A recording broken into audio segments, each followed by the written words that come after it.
offense is stagnant? What do you think the problem is? I think it's a disposition, is what I really think, and it's easy for me, and it's true that this is a trend at times in the NBA in general. It goes like this. It's one of my personal parts of the game where people come out, and my phrasing is, you know, people brother-in-law each other. Everybody's like, you know, kumbaya, and it doesn't like get into a little bit of a fight until, you know, deeper. We have come out and we talk about it. Like, our last memory wasn't so good, was it? The last time, you know, we played. And so to do that when they go on a 13-0 run, I think it's just it's a disposition.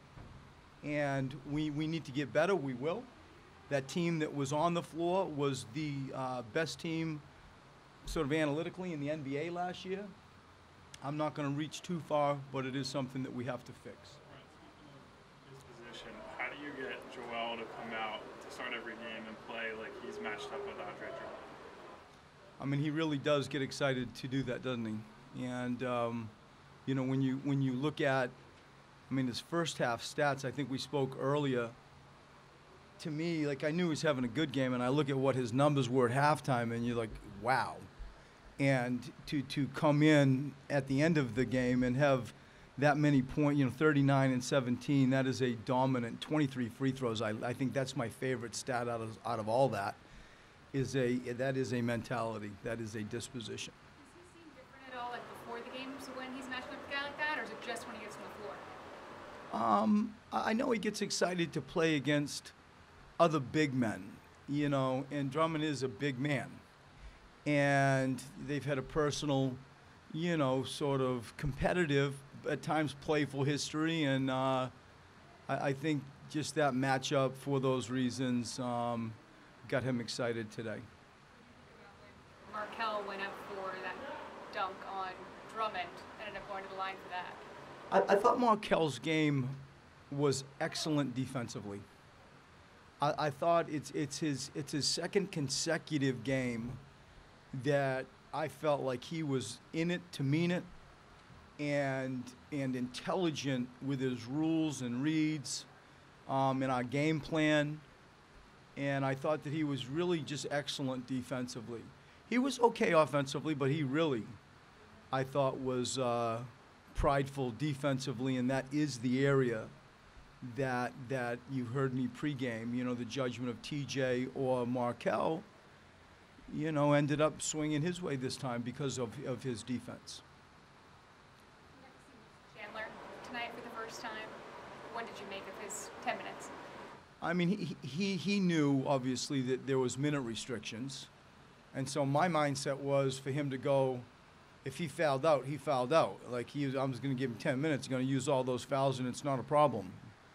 And he came to play like that. Like, he made some basketball plays. You know, I don't know if people saw his rebound, how high he was, or his pass across the court, his skip pass to when they started messing with Joel. And I just think that physical presence is the thing I'm most attracted to with him. And then you start seeing him play basketball, and he makes some basketball player plays, not just brute force type plays. And so the physicality that he had available, knowing there was restrictions, and he's got Blake, and we needed to, you know, find some more pounding, some more sort of wear down type people that can guard Blake.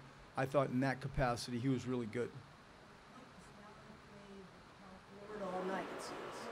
He did. All of his minutes of power forward. Yeah, and in the judgment I always have there is how's Amir doing? You know, what's the matchup? You know, if I thought Amir was good tonight, and so I didn't feel the need to go to Mike, and you could have and pulled Drummond out and let Mike do his thing, but I thought Amir was solid. I thought Amir was good tonight, and so Mike's minutes came. You know, I got Dario out a little bit earlier than I normally do, and brought Mike in to end the game, and I thought that he was good tonight. Did you guys change up your game plan against Blake at all? I mean, it seemed like you had occasional double teams, maybe some different players. Yeah, we did, and you know, when you look at, we had Amir on him when we started getting into some foul trouble. We had Ben, we had Joel, you had Wilson, you had Cove, and you had Dario. Like, he felt a bunch of different people. And really, you played the numbers game of like, okay, Cove's got, you know, a foul. Let's not get him his second. Let's bring Ben over early in the game, and okay, Ben gets a foul. Then you maybe can come back to Cove later, and then you played that walk-down game with who's in foul trouble first as far as the matchup goes. And then we started playing, you know, different sort of cat and mouse games of who's coming and trying to keep Blake a little bit on edge.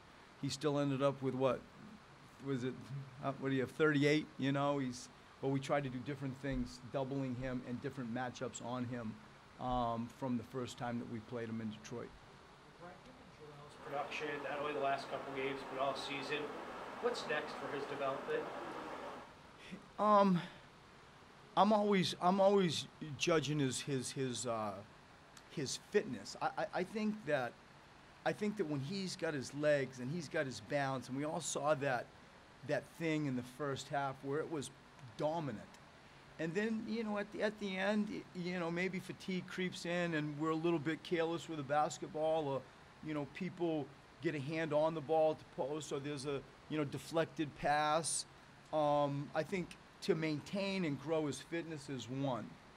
And then two, we expected them to not guard Joel the same way in the second half. You know, they had to do something different. And reacting to that, the double teams, the whites, that type of stuff. And so I feel like his growth will be to continue that physical dominance and sort of personality and bounce and all that by being healthy and growing his fitness base and his post reads, his decisions out of the post. Hello, Malik.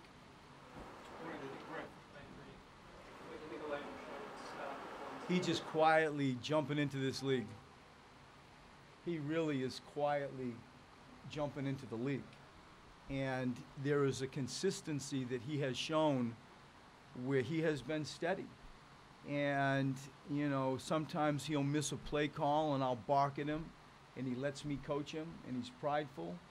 But I feel like in the capacity that we're using him as, you know, like a mini JJ, and I'm running stuff for a rookie and putting him in situations, he's responded, he's delivered. I'm extremely happy with Landry Shamet. The defense you had on Reggie Jackson, he had 23 last time you guys played. He had 9, but he was 2 for 11 shooting. Yeah, I thought our defense was pretty good for 80% of the game. You know, there was stretches in that third period it wasn't, but in general, I thought we played pretty good defense. Anytime the way the refs are calling games now, I mean, look at the volume of free throws. And there's 92 free throw shots. Think about that. And trying to, like, really, you know, show refs your hands and slide your feet and play physical at a post without reaching. I thought that we did a decent job of doing that, although you look at that volume of free throws, we could have done a little bit better. But in general, I thought our defense was quite good. And I think he saw different looks, Keith. But in general, I was happy with our defensive performance. Thanks, everybody.